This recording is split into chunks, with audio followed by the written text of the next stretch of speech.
Okay, what I'm going to do is show you how to put a points crossover in, and I'm putting one in here. And the first thing you need to do is get the right points. So obviously I know that's not going to work. And what I've got is a curve point, a long curve point. And what you need to do is, first of all, you need to make sure, if you're putting it on an established piece of track that you know that works, is that the fish plates will go on level, and you haven't got something like that or something like that, and you can obviously see that the train will not go round it. That's the most important thing. Now obviously if you're putting a points crossover in and you're altering track, you need to make sure that you've got enough space behind it, especially if it's a tight curve point, for a larger loco to go round it. So basically what you need to do is you need to line up your points so that you can see that it will actually work. Now the most important point for me is this one, because it's on the bend. Here, along here, I can alter this. You can see I've got so much space, I can alter it. I've got space here so I can move it around, so when I've got two trains going, that they're not going, the coaches aren't going to hit. The only narrow part is here, which I need to be careful of. So basically what I can do is I can move this point. I've got so much latitude here that with flexi track I can put it where I like. Now obviously the important thing is you get a piece of flexi track and have a look at it and see in your view what is the best way of doing it. So my view is like that, and all I need to do is just bring that round the tad, which is, you know, like this, and away you go. But as I say, the most important thing is to make sure that the fish plates line up and you're not causing a kink in the track. That's the most important thing. I've also looked at, and I might do it, is I can put a curve point in there and just bring it round out a little bit, like, put this down, put a curve point in there, and I can just bring it out just a tad, and we can see that that'll work. But if you're doing bends, it's important that you keep them nice and wide, and you can see here this works here easily.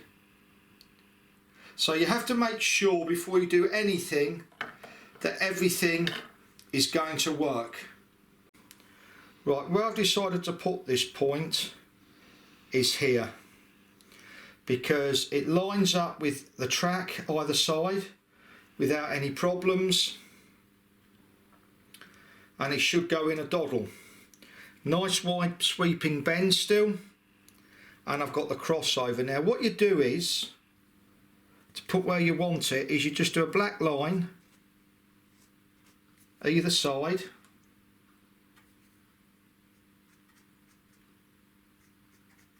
of where you want to put the track, so where you want to put your point in. I see people pull up tons of track and I think, what the hell are you doing that for? You don't need to. So there you can see where we want to put the point. And what you do is you get your track cutters and you cut it. You try to. What I'm going to have to do is put some water on. I don't know why it won't cut it. So let's move my tea out of the way. And where are we? And you cut the track, so like that, and you just cut it. So all you do is just cut your track right on where you put the mark. There we go. And again the other side, no closer, no further away.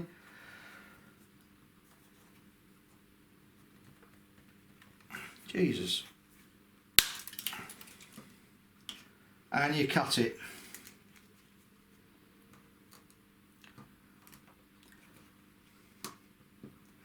Now you might say, why haven't I made everything wet round here before I cut it? And the simple answer is that I don't want my marks moving. Just make sure that's cut, it is. So I've got that piece of track there that I need to move. The next thing I do is I get my screwdriver and I unscrew the screws that are holding the track. You can hear the kettle in the background. So I unscrew the screws.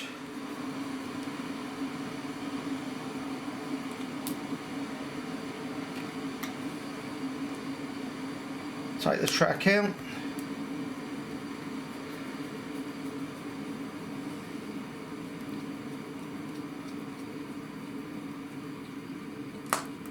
It's quite simple.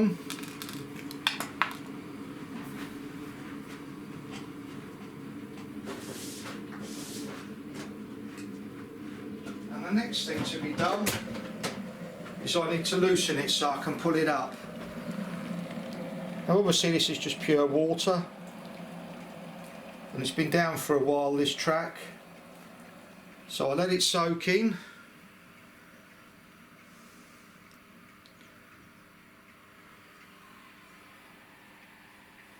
And don't be afraid to use loads of water on this, don't be afraid to use it, because you're going to have to dig up a lot of this stuff anyway.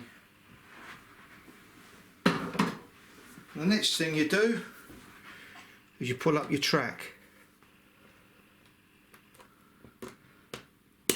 and I've still got a bit of plastic hanging in there. That's fine, I can deal with that in a minute.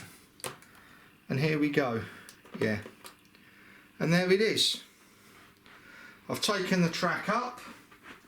I keep that just in case I might want to put it back, because in case the whole thing doesn't work.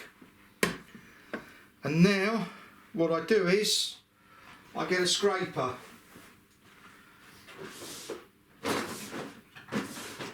which is like the kind of thing you would use to scrape off the walls off wallpaper. So again, I put some more water on it, try and make life a bit easier. Got some, you'll see some washers in there. What they were used for making sure that the track was level, because obviously over time, because there's cork under there, what the cork does is it gets damp, it flexes, it doesn't stay the same. But I'm going to keep the washers because you never know, I might want to use them again, and why chuck them away? So I take them out, easy peasy.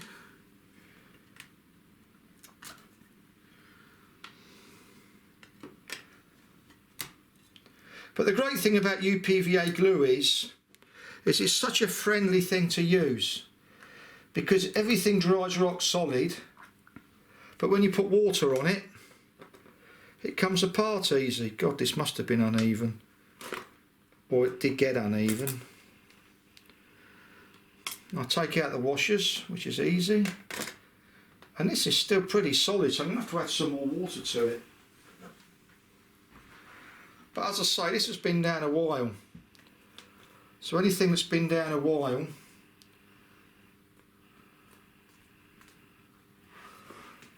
it does take time. But the important thing also is not to rush it. It's not something that you look at and think, oh, I'll rush that, because if you do, you're going to end up in trouble. And also an important thing is to keep your water hot. So basically, it's as simple as that. Just take it up.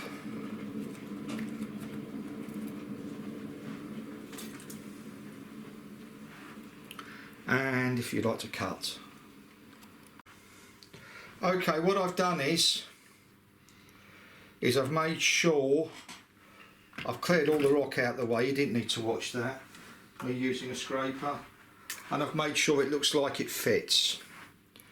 So what you need to do next is you need to take off the track you've already got there, which I've done, and you just cut off a bit of the plastic so you can put the fish plate in. But basically you want to really keep this part of the track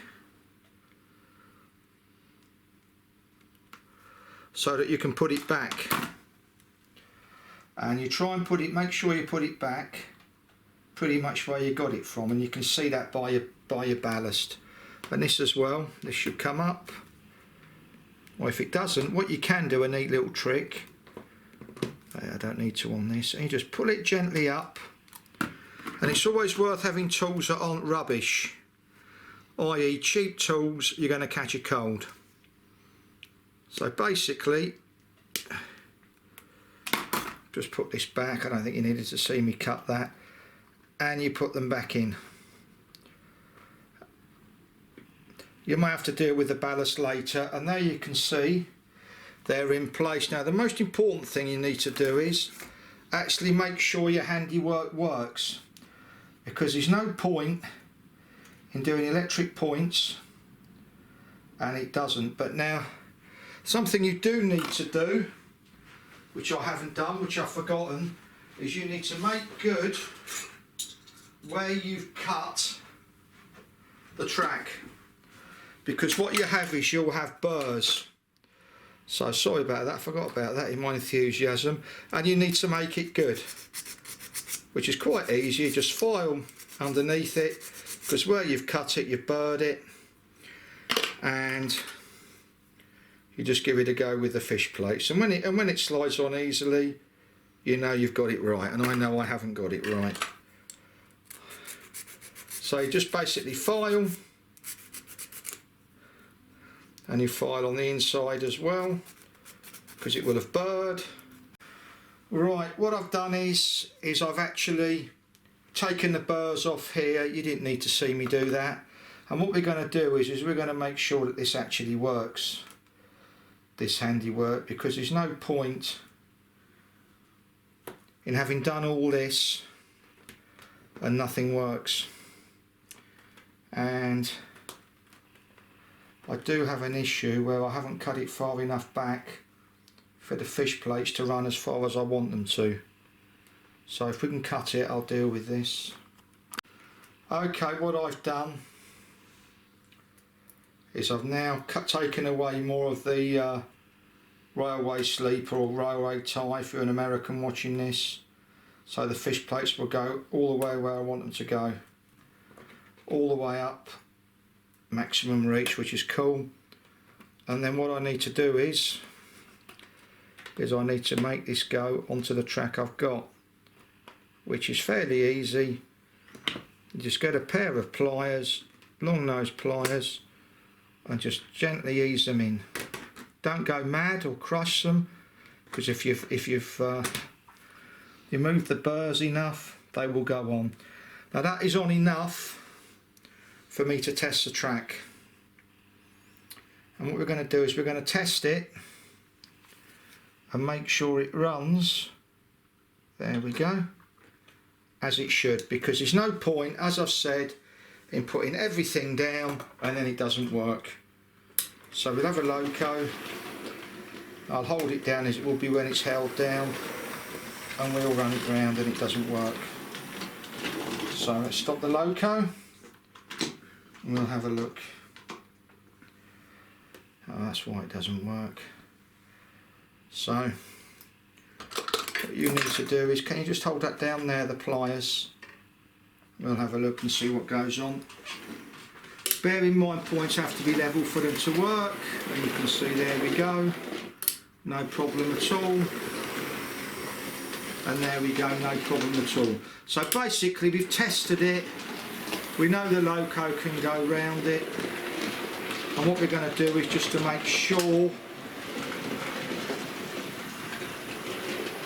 it's always worth trying another locomotive for obvious reasons, because if bottom line is one may work and another may not. So we'll bring out another locomotive.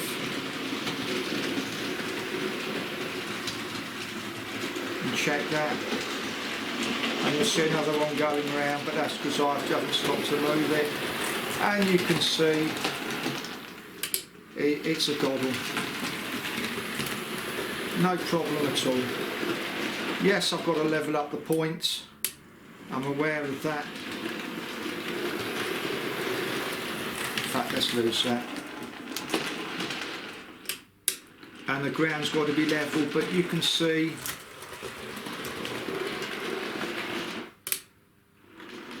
here,